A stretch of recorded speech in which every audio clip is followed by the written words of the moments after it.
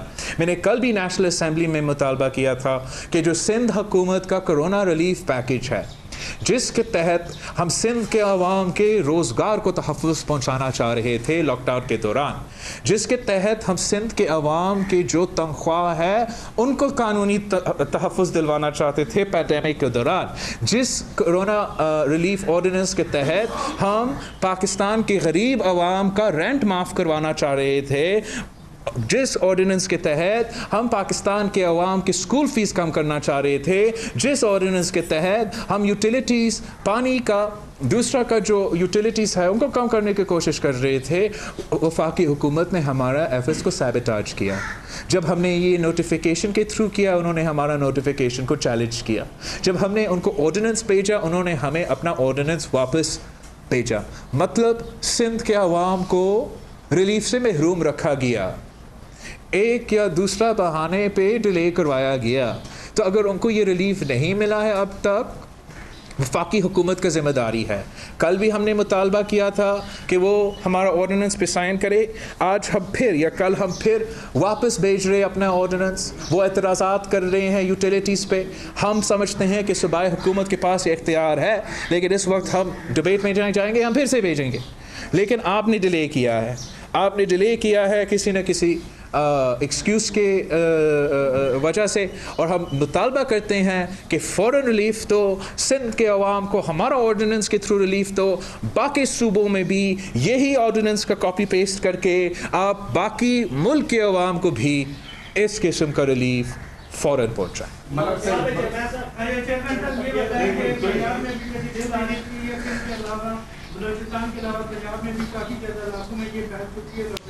جی سر آپ بتا رہے ہیں, اب وہ بتاتے خوراک والے کہتے ہیں کہ ہر ہفتے ہماری صوبوں کے ساتھ میٹنگ ہوئے گی, وہاں پہ ہمیں کوئی نہیں بتایا جاتا کہ فلاں فلاں جگہ پہ آپ نے سپرے کرنا ہے, سیکٹر میں سپرے پڑا ہوا, باقی چیزیں نہیں پڑی. یہ آپ اس میں جو بھی کنسرن اسٹیک ہولڈرز ہیں ان کے ساتھ مل کے اور اس کی کپاس کی امدادی جو سپورٹ پرائس ہے اس کے لیے اقدامات کریں کہ ایک اس میں انکریج کیا جائے لوگوں کو کہ وہ چونکہ کاسٹ جو کپاس کی جو فصل ہے اس میں اگر آپ دیکھیں تو اس میں جو پرسنٹیج ہے وہ کلٹیویشن کی کم ہوتی گئی ہے اور لوگ اور ایسے فصلوں پہ جس میں کہ گنا یا اور اس قسم کی فصلوں میں گئے ہیں تو اس سے جو ہماری کاشت کا جو ایریا ہے وہ بھی کم ہوا ہے. تو ہم نے فورن ایکسچینج بھی بچانا ہے اور ہم نے اپنے ملک کی جو اس کپاس کی جو کوالٹی ہے جو سیڈ کوالٹی ہے اور مقصد جس طرح کہ خان صاحب کا یا پرائم منسٹر صاحب کا ہمیشہ یہ وتیرہ رہا ہے کہ وہ ہمیشہ جو سب سے جو اس پوری ویلیو چین کا جو سب سے کمزور طبقہ ہوتا ہے جو کہ اس کیس میں کسان ہوتے ہیں ان کے لیے انہوں نے کہا کہ جو اس میں جو بھی ان پٹ کاسٹ ہیں یعنی کہ فرٹیلائزر ہو گیا پیسٹیسائڈز ہو گئے سیڈز ہو گئے اس کی سپورٹ کرنے کے لیے انہوں نے انسٹرکشنز دیں. اس کے بعد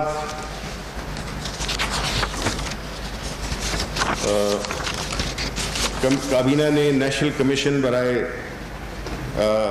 اسٹیٹس آف وومن کے ممبران کے ناموں کی بھی منظوری دی. ان ممبران کا تعین وزیر اعظم کی جانب سے کیا جائے گا.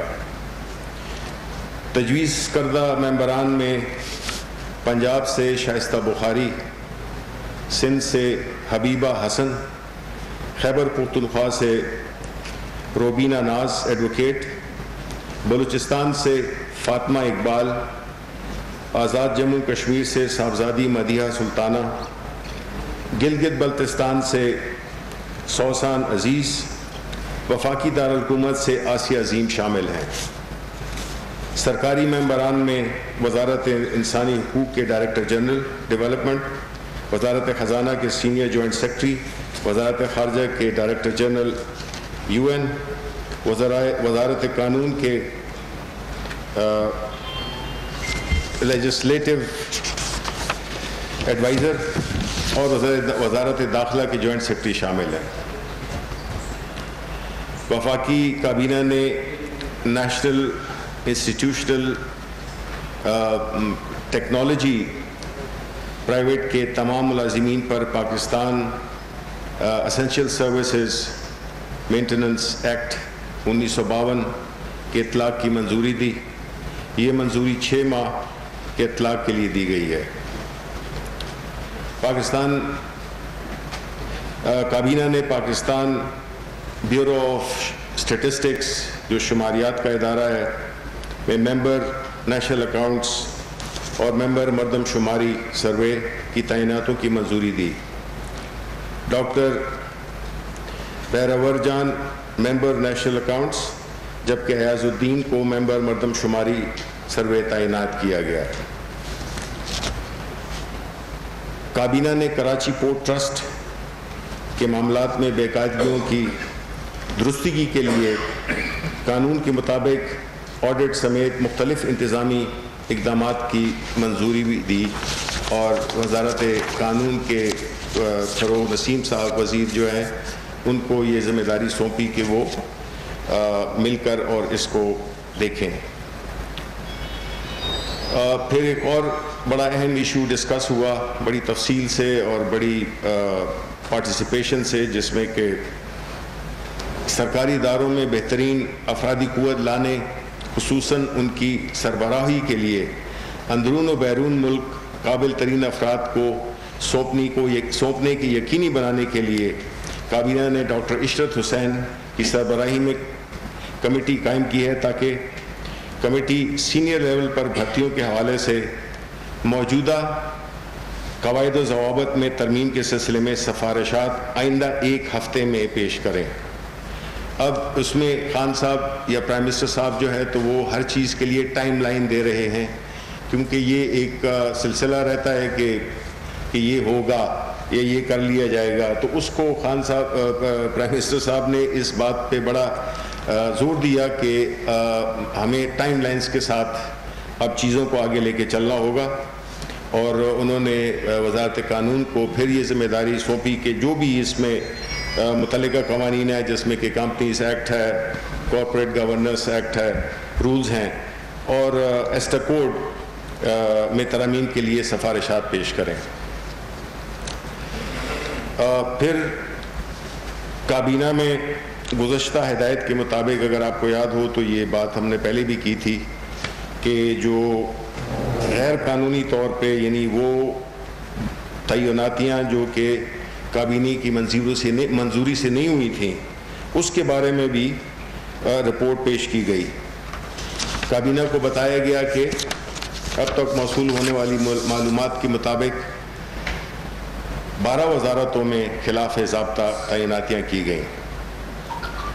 وزیر اعظم نے اس بات پہ گہری تشویش کا اظہار کیا اور کہا کہ اس حوالے سے تمام وزارتوں سے حتمی معلومات جمع کی جائیں تاکہ اس کی روشنی میں مزید کارروائی عمل میں لائی جا سکے, اور اس کے لیے بھی انہوں نے ٹائم لائن دی ہے 1 ہفتے کی. پھر وزیر منصوبہ بندی اسد عمر صاحب نے جو کورونا کی صورتحال ہے اس پہ بھی ایک پورا ایک انفارمیشن شیئر کی کابینہ کے ساتھ کہ اس وقت جو انیشیٹوز حکومت لے رہی ہے اس مرض کو کنٹرول کرنے میں, اور جو ابھی یہ لاک ڈاؤن میں جو نرمی آئی ہے اس سلسلے میں بھی انہوں نے پروگریس رپورٹ دی کہ ملک میں عام طور پہ گو کہ اس کو سراہا گیا ہے اور لوگ بڑے خوش ہیں. لوگ تو خوش ہیں اس لیے کہ بڑے عرصے کے بعد سب کو باہر نکلنے کا موقع ملا اور لوگ خریداری بھی اور جو کاروباری لوگ ہیں وہ سب, لیکن اس بات کا اس موقع کا فائدہ اٹھاتے ہوئے اور یہ بات کابینہ میں بھی اور پرائم منسٹر صاحب نے بڑے واضح الفاظ میں کی کہ دیکھیں جی یہ جو کیا گیا ہے اس نرمی کا, اس کو بنیادی طور پہ عوام کے لیے کیا گیا ہے, خاص طور پہ ان لوگوں کے لیے جو کہ معاشی طور پہ کمزور ہیں, وہ دھاڑی دار لوگ, وہ یومیہ اجرت کمانے والے لوگ جو کہ اپنی مزدوری کے سے رات کو اپنے گھر میں کھانا فراہم کرتے ہیں اپنے بچوں کو. تو اس میں ایک جو پہلا تاثر ملا ہے وہ یہی ہے کہ لوگوں نے جو احتیاط ہے اس کو بالکل بالائے طاق رکھا ہوا ہے. یہ ایک جنرل امپریشن ہے. یا تو یہ وجہ ہے کہ اتنے عرصے کے بعد جب آپ آزاد ہوتے ہیں تو آپ بالکل ذرا تھوڑے سے غیر ذمہ دار ہو جاتے ہیں. تو انہوں نے اپیل کی کہ یہ اس چیز کو انشور کیا جائے کہ جو ایس او پیز ہیں, جو سوشل ڈسٹینسنگ ہے, جو سماجی دوری جس کو ہم کہتے ہیں, یہ سارے جتنے بھی پروٹوکولز ہیں, یہ جتنے ایس او پیز ہیں, اس پہ بڑی سختی سے عمل کیا جائے. بیکاز ہم متحمل نہیں ہو سکتے, ہم ایک غریب ملک ہیں, اور اگر لوگ اسی طرح بیمار ہوتے گئے خدا نخواستہ تو پھر ظاہر ہے کہ ہمارے اسپتالوں کی جو کیپیسٹی ہے, ہماری جو باقی لمیٹیشنز ہیں, تو اس پہ برا اثر پڑے گا. تو بنیادی طور پہ یہ ہے کرنا یہ ہے کہ آپ کو دونوں چیزوں میں ایک توازن پیدا کرنا ہوگا, اور یہ ذمہ داری عوام کی ہے. دیکھیں حکومت نہ ڈنڈے سے اس لوگوں کو فورس کر سکتی ہے کہ وہ احتیاطی تدابیر اختیار کریں. ہر بندے کو ایک ذمہ داری, ایک نیشنل ذمہ داری ہے, اپنے خاندان کے لیے ذمہ داری ہے, اپنے ملک کے لیے ہے کہ ہم نے کس طرح, کیونکہ اس کا پتہ نہیں ہے کہ یہ کب تک چلے گی, یہ بیماری کب تک یہ وبا رہے گی, اس کا کوئی علم نہیں ہے. تو بہتر نہیں ہوگا کہ اگر ہم, کئی ملکوں کی مثالیں ہمارے سامنے ہیں جنہوں نے کہ یہ احتیاط کرتے ہوئے سوشل ڈسٹینسنگ کو بڑا اسٹرکٹلی فالو کرتے ہوئے انہوں نے اپنے آپ کو اس وبا سے کافی حد تک محفوظ رکھا ہے. تو اس وقت خاص طور پہ جبکہ چونکہ اس وبا کا پتہ نہیں چلتا کہ اس وقت یہ پیک کر رہی ہے, یہ کسی بھی وقت پیک بھی کر سکتی ہے, تو ہمیں تو اپنے جو ہماری جو کیپیسٹی تھی اندر یا لاک ڈاؤن کرنے کی وہ تو ایگزاسٹ ہو گئی ہے, چونکہ ٹائم فریم نہیں ہے, اس لیے اس کا ہمیں اس میں کوئی وہ نہیں تھا کہ ہم اس کو مسلسل رکھیں, اور نہ کوئی رکھ سکتا ہے. کسی ملک, کوئی بھی ملک, امریکہ بھی ہو, انہوں نے وہ بھی کامیاب نہیں ہوئے. لوگ خود وہ مظاہرے کرنے باہر آ گئے کہ انہوں نے نکلنا ہے. تو اس لیے بہتر یہی ہے کہ گیون جو دا سچویشن کہ اگر ہم دونوں چیزیں کر سکتے ہیں، یعنی اپنی زندگی کی بھی حفاظت کر سکتے ہیں اور اپنے اگر کاروبار کو بھی چلا سکتے ہیں، تو اس سے اچھی کوئی بات ہے ہی نہیں. اور یہ واحد طریقہ ہے کہ جس سے کہ ہم اس وبا سے نبرد آزما ہو سکتے ہیں. اس کے علاوہ ہمارے پاس کوئی آپشنز نہیں ہیں. ہمارے کس حد کب تک ہم حکومت ایک بہت ہی سخت معاشی اس کا حالت میں ہے، کیونکہ ہماری ریسورسز بہت کم ہیں. کب تک ہم جو ہے تو یہ پیسے دیتے رہیں گے اور سبسیڈائز کرتے رہیں گے؟ وہ تو پیسے تو وہی دے سکتا ہے جس کے پاس ہوں. تو اس لیے ہم چاہتے ہیں کہ اس سے ہمیں بہت ہی مختصر وقت میں جو ہے تو ہم اس میں اگر ذمہ داری، احساس ذمہ داری دیکھیں، نہ صرف خود بھی اگر کوئی غیر ذمہ داری کی مظاہرہ کر رہا ہے تو اس کو بھی اس بات کی تلقین کرے کہ اس میں بھلا سب معاشرے کا بھلائی ہے کہ اگر سب احتیاط کریں. تو بنیادی طور پہ یہ باتیں ہوئیں. اب آپ کے اگر کوئی سوالات ہیں تو جی جی. تو پولیٹیکل بھی ہے. ایک تو یہ افواہ پچھلے ہفتے دو ہفتے سے پی ٹی آئی کی حکومت گورنر سے چیک کرنے جا رہی ہے، اس حوالے سے مختلف نام بھی زیر گردش کے بارے میں بتا دیں. دوسرا نیب کے حوالے سے آپ کی اپنی اتحادی جماعتیں اور آپ کے کیبنٹ میں بیٹھے وزراء اور کاف لیگ کی طرف سے بڑے خدشات آئے ہیں. اور وزیر نے تو یہ کہا کہ اگر ہماری عزت پر ہاتھ ڈالا گیا تو کسی کی عزت بھی محفوظ نہیں رہے. تو کیا اس نیب کے میں ترامیم کے حوالے سے آپ کس قسم کی کنسلٹیشن میں جا رہے ہیں؟ اور ایک پارلیمنٹ کا جو اجلاس چل رہا ہے، اپوزیشن کی طرف سے ڈیمانڈ آ رہی ہے کہ پرائم منسٹر آئے پارلیمنٹ میں اور کورونا کی صورتحال پر پالیسی بیان میں آیا کہ پرائم منسٹر کا ہے کوئی چانسز کہ وہ پارلیمنٹ میں آئیں گے اور کوئی بیان شان دیں گے. دوسرا ایک ٹائم لائن کی آپ نے بات کی، سوال بہت سارے ہیں. آپ نے لاسٹ کیبنٹ میٹنگ میں یہ کہا تھا کہ 74 لوگوں کی نشاندہی ہوئی ہے ان وزارتوں میں جو خلاف ضابطہ بھرتی ہو، اور وزیر اعظم نے 1 ہفتے کا ٹائم دیا ہے، اگلی کیبنٹ میں ان کا ڈیسیجن ہوگا کہ ان کا کیا کرنا. لیکن یہ تو ہم 2 سال سے یہی باتیں سن رہے ہیں.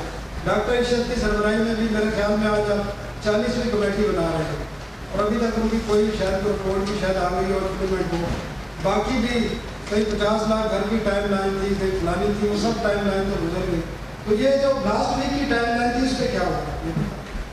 دیکھیں، جو لاسٹ آپ کو اگر یاد ہو تو یہ کہا گیا تھا کہ مختلف منسٹریز، جتنی بھی منسٹریز تھیں ان میں سے بہت کم منسٹریز نے فگرز دیے تھے. اب وہ فگرز بڑھ گئے ہیں، اب زیادہ منسٹری سے اب ٹائم دے دیا ہے کہ آپ نے اگلی کیبنٹ میٹنگ میں جب ہوگی تو اس وقت تک ہمارے پاس سارے مکمل نام ہو جائیں گے منسٹری وائز. ہر منسٹری کا بریک ڈاؤن دیا ہوا ہے کہ انفارمیشن میں اتنے لوگ، لاء میں اتنے لوگ، یہ سارے جو ہے نا ان کی تفصیل دی گئی ہے منسٹری وائز. تو اب دیکھیں، آپ کو پتہ ہے کہ جس طرح کا وہ جو ہماری جو کوشش ہے وہ یہی ہے کہ ہم اس کو اب حتمی انجام تک، آپ کی بات درست ہے کہ ہم اس کو اب اس کے لاجیکل اینڈ پہ ہم پہنچائیں گے نیکسٹ ویک میں. بالکل، میں بھی ادھر ہوں گا، آپ بھی ادھر ہوں گے، اور انشاءاللہ میں یہی امید کرتا ہوں کہ ہمیں پورا اس کا، میں آپ کو ایک مکمل نمبر اور پھر ان کے خلاف جو ایکشن لیا جائے گا اس کے بارے میں آپ کو ضرور بتاؤں گا. آپ کا حق بنتا ہے اور آپ کو پوچھنا بھی چاہیے، بیکاز جو بھی آپ سوال کرتے ہیں تو ظاہر ہے کہ ہمیں آپ ایک اس میں یہ ایک ہماری اکاؤنٹیبلٹی ہے جرنلسٹ کے ساتھ، اور وہ بالکل ہونی چاہیے.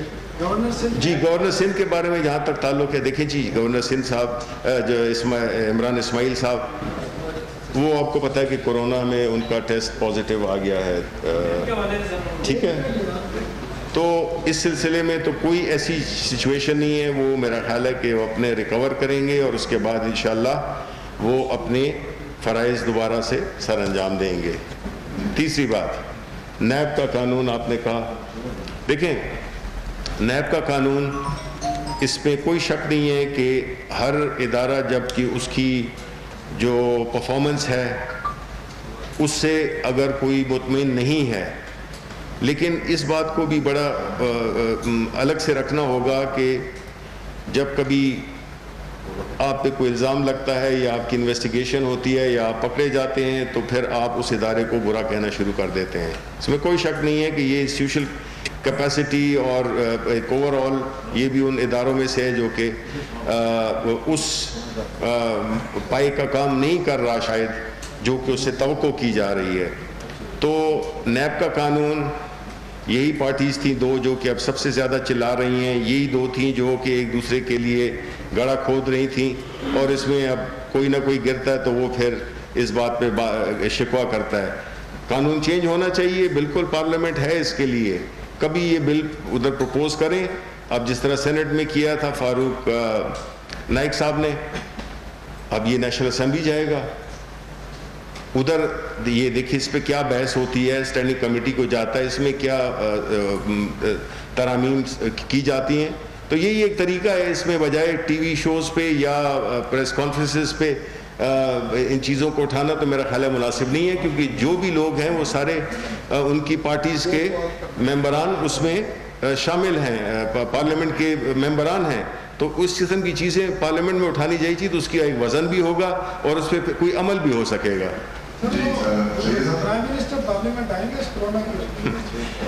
پارلیمنٹ میں ضرور آئیں گے. دیکھیں جی, بات یہ ہے کہ یہ تو واویلا مچایا ہوا تھا. پرائم منسٹر تو پورے ہماتن 24 گھنٹے جو ہے وہ اسی کورونا کے سلسلے میں اور باقی جو حکومتی کام ہیں اس میں مصروف رہتے ہیں. وہ ضرور آئیں گے, لیکن ساتھ میں یہ بھی سوال پوچھنا چاہیے کہ وہ لوگ جنہوں نے کہ سیشن ریکوزیشن کیا, اور اگر آپ کو یاد ہو میں نے کہا تھا کہ یہی لوگ چاہے وہ سینٹ میں ہوں یا نیشنل اسمبلی میں, وہی لوگ جو کہ اس وقت واویلا مچا رہے ہیں وہ بالکل نہیں آئیں گے, خود نہیں آئیں گے. اور وہی ہوا کہ ہمارے سینٹ میں بھی وہ بڑے نامور جو کہ جمہوریت کے چیمپئن بنتے ہیں وہی نہیں آئے, کیونکہ ان کو شاید اپنی دوسروں کو جھونکنا ان کے مراد تھی کہ وہ اوروں کو جھونک دیا جائے, اور ان کی وہ جو ہے تو بالکل ان کی صحت ٹھیک رہے. اب لیڈر آف دا اپوزیشن ہے, وہ کیوں نہیں آئے؟ ٹھیک ہے, وہ کیا کر رہے ہیں؟ وہ تو ملک نہیں چلا رہے. پرائم منسٹر عمران خان تو پھر بھی ملک چلا رہے ہیں, وہ کیا چلا رہے ہیں؟ وہ تو کمپیوٹر کے سامنے آگے بیٹھے ہوئے. تو میرا خیال ہے یہ اس طرح کا منافقانہ رویہ جو ہے اس کو لوگ بڑی اچھی طرح سے وہ پہچانتے ہیں. جی سید صاحب, میں سید مصطفیٰ رضوان کر رہی ہوں. اچھا, ایک تو آپ نے جو مسئلہ مسائل گورنمنٹ کے پتنے ہیں, اس کے علاوہ ہمیں اگلا مہینہ آ رہا ہے بجٹ کا. جی جی, اب اس بجٹ میں جو آپ کے جو پاس جو مین جو مسئلے ہیں اس میں مطلب 18ویں ترمیم کا بھی ہے, اس میں NLC ایوارڈ بھی ہے, اور سو آپ یہ IPPs کا بھی ایک ایشو جو ہے نا آپ اس کا آپ کے نوٹس میں ہے, اس میں آپ کے کیبنٹ کے ممبران کے نام لیے جا رہے ہیں. آپ کیا سمجھتے ہیں یہ سارے ایشوز سے گورنمنٹ مطلب کس طرح نظرات وہاں ہوگی, اور یہ موقع ہے کیونکہ آپ کے مطلب کرکٹ کے وہ بہت اچھے کھلاڑی بھی ہیں اور اچھی گیند ہے, اس کے اوپر یا وہ چھکا مارے اور یہ عوام کو کیا اس میں شوقی رہے. جی کوئکلی, آپ کی پہلی بات تو یہ کہ 18ویں ترمیم کا ذکر آپ نے کیا. دیکھیں 18ویں ترمیم بحیثیت کچھ نہیں, وہ آئین کا ایک حصہ ہے. جس طرح کی کتنی ترامیم ہے اس میں 18ویں ترمیم بھی ایک ہے. تو ہم اگر کانسٹیٹیوشن میں کسی امینڈمنٹ کی بات کرتے ہیں تو اس کا تو اتنا واویلا نہیں اٹھتا. خود جو جنرل قیوم ہیں پاکستان مسلم لیگ نون کے, انہوں نے 18ویں ترمیم میں الیکشن کمیشن آف پاکستان کی ترامیم کے لیے وہ انہوں نے اپنا بل ڈالا ہوا ہے. تو کیوں وہ بھی 18ویں ترمیم کا حصہ تھی, تو کیوں اس پہ اتنا واویلا مچایا جاتا ہے کہ 18ویں ترمیم نہیں. ہم کہیں گے کہ کانسٹیٹیوشنل امینڈمنٹ, یہ ساری کانسٹیٹیوشنل امینڈمنٹس ہیں. تو کانسٹیٹیوشنل امینڈمنٹس کے لیے اگر کسی بھی پارٹی کے پاس تعداد ہے تو وہ ہو جائے گی, اگر نہیں ہے تو نہیں ہوگی. تو اس کو اتنا کنٹروورشل بنانا کیوں؟ لیکن یہ بات بہت ضروری ہے کہ اس پہ بحث ضرور ہونی چاہیے. جس کسی بھی قانون پہ ہر ممبر کا حق بنتا ہے, ہر ممبر آف پارلیمنٹ کا حق بنتا ہے کہ وہ کسی بھی آئینی ترمیم کے لیے سجیسٹ کرے. یہ ہو گیا. دوسرا آپ نے کہا کہ جو مختلف ایشوز ہیں جس میں کہ IPPs ہیں, اور آپ نے اس کا NFC ایوارڈ وغیرہ ہے, بجٹ آ رہا ہے. ظاہر ہے کہ یہ دیکھیں چیلنجز تو بہت ہیں, لیکن پہلی بات تو یہ ہے کہ جو پرائم منسٹر صاحب ہیں اللہ ان کو آگے بھی صحت دے, ماشاءاللہ بڑے وہ فٹ ہیں اور وہ ملٹی ٹاسکنگ کرتے ہیں. حکومت صرف ایک چیز کا نام نہیں ہے, اس میں یہ چیلنجز آتے رہتے ہیں. ٹیم ورک ہے اور یہ سب مسئلے انشاءاللہ حل ہوں گے, بیکاز ایک وقت آئے گا کہ جب آپ کو پتہ چلے گا کہ جی دیکھیں اگر ہم نے ایک چیز شروع کی ہے, یہ جو انویسٹیگیشنز کی ہیں, یہ جو انکوائری ہم نے کروائی ہیں, یہ ہم نے کروائی ہیں, مطلب ہے کہ کیا ہمیں اس کا وہ تھا کہ اس کی کیا رزلٹ ہوگا؟ نہیں, ہم سنسیئر تھے اور سنسیئر ہیں. چاہے وہ شوگر ہیں, چاہے وہ شوگر کی آٹے کی وہ ہو, چاہے وہ IPPs کی ہو, ہم اس پہ ضرور یہ ایک دیکھیں ایک چیز ہوتی ہے رپورٹ, دوسری چیز یہ ہوتی ہے کہ پھر آپ کو اس میں دیکھنا ہوتا ہے کہ اب اس چیز کو آپ نے فردر انویسٹیگیٹ کرنا ہے، ٹھیک ہے. تو وہ ایک تو کورونا کی وجہ سے کئی مسائل ہیں، ایکسیس ٹو ریکارڈز وغیرہ وغیرہ، اور دوسرے اور ایشوز ہیں، لیکن یہ آئیں گے. ہم نے پہلے لوگ کہتے تھے کہ جی رپورٹ کبھی آئے گی نہیں، ہم نے رپورٹ پیش کر دی، ٹھیک ہے. تو اس لیے یہ چیلنجز بہت ہیں، اس میں کوئی شک نہیں ہے، لیکن اس وقت جو سب سے بڑا چیلنج ہے وہ کورونا ہے.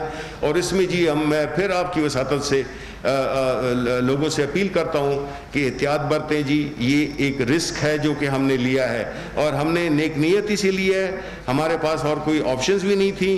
اور پرائم منسٹر جو کہ ہمیشہ جن کا دل دھڑکتا ہے غریب لوگوں کے ساتھ، وہ نہیں کہ جو صرف معذرت کے ساتھ جو پیپلز پارٹی کا وہ ہے کہ جی روٹی کپڑا اور مکان اور یہ تینوں چیزیں لے لیں. تو ہم جو ہے تو اس میں عملی طور پہ خان صاحب کا جو سیاسی کریئر ہے وہ شروع ہی ہوا تھا سوشل سروس پہ، سوشل ورک پہ، اور وہ ابھی اس وقت بھی وہ انہی کی بات کرتے تھے، غریبوں کے لیے کینسر اسپتال، یونیورسٹیز، سارا ان کا یہی وہ تھا. اب جو ہے ان کا جو محور ہے، سوچ کا محور ہے، وہ عام لوگ پاکستانی ہیں، مڈل کلاس اینڈ بلو، وہ ان کا حلقہ ہے. تو اس کے لیے وہ پوری جدوجہد کر رہے ہیں، اور یہ ساری چیزیں ہوں گی انشاءاللہ آپ عوام کے تعاون سے. جی جسٹ لاسٹ کوشچن. منسٹر صاحب، آپ نے کرونا آؤٹ بریک کے حوالے سے بات کی اور یہ کہا کہ ہم غریب ملک ہیں، لوگوں کو اس طرح سے سبسڈائز یا گھر میں بیٹھے کچھ نہیں لے سکتے. کیا آپ نے، حکومت نے لوگوں کو ان کے حال پہ چھوڑ دیا ہے کہ وہ جتنے جن کی امیون پاور بہتر ہوگی وہ بچ جائیں گے، جن کی امیون پاور نہیں ہوگی وہ اللہ کو پیارے ہو جائیں گے، اور پھر جو بچیں گے اس سے معیشت کے لیے کام لیا جائے گا؟ سیکنڈ سر، آپ نے ڈاکٹر اشرف صاحب کے لیے کہا، انہوں نے پہلے بھی کچھ کمیٹیوں کو ہیڈ کر رہے تھے. سر یہ اچھی بات ہے کہ سینئر لیول پہ اپرائٹ لوگوں کو رکھا جائے، لیکن دوسری طرف حکومت جو ہے وہ عسکری لوگوں کو انڈکٹ کر رہی ہے. آج بھی نیا پاکستان ہاؤسنگ میں ایک میجر جنرل کو رکھا گیا. اگر اسی تواتر سے عسکری لوگوں کو رکھا جاتا رہا تو یہ سویلین کہاں جائیں گے اور وہ کمیٹیاں کہاں رہیں گی؟ اچھا جی، دیکھیں پہلی بات تو یہ ہے کہ میری آپ اس بات کا جس کا میں نے ذکر کیا نہ آپ اس کو میرا خیال ہے شاید میں ایکسپلین نہیں کر پایا. دیکھیں 1.2 کھرب روپے کا پروجیکٹ دینا، سارے احساس پروگرام کے ذریعے کوئی تقریباً ابھی 95 ارب روپے کی تقسیم کر دینا، اور جتنی بھی انیشیٹوز لیے ہیں حکومت نے کفالت پروگرام میں، نوجوان روزگار میں، یہ سارے انیشیٹوز لیے ہیں. کہنے کا مقصد یہ ہے کہ اس وبا کا پتہ نہیں چلتا کہ یہ کب تک ہوگی. تو ہم نے اسی لیے اکانومی کھولی ہے کہ لوگ اپنا روزگار پیدا کر سکیں. کسی بھی اسٹیٹ کے پاس اتنا پیسہ نہیں ہوتا کہ وہ گھر بیٹھے لوگوں کو ایک مسلسل مہینوں پر اور سالوں پر جو ہے تو ان کو وہ کریں، بیکاز ظاہر ہے کہ حکومت کے پاس ریسورسز بڑے لمیٹڈ ہیں. جی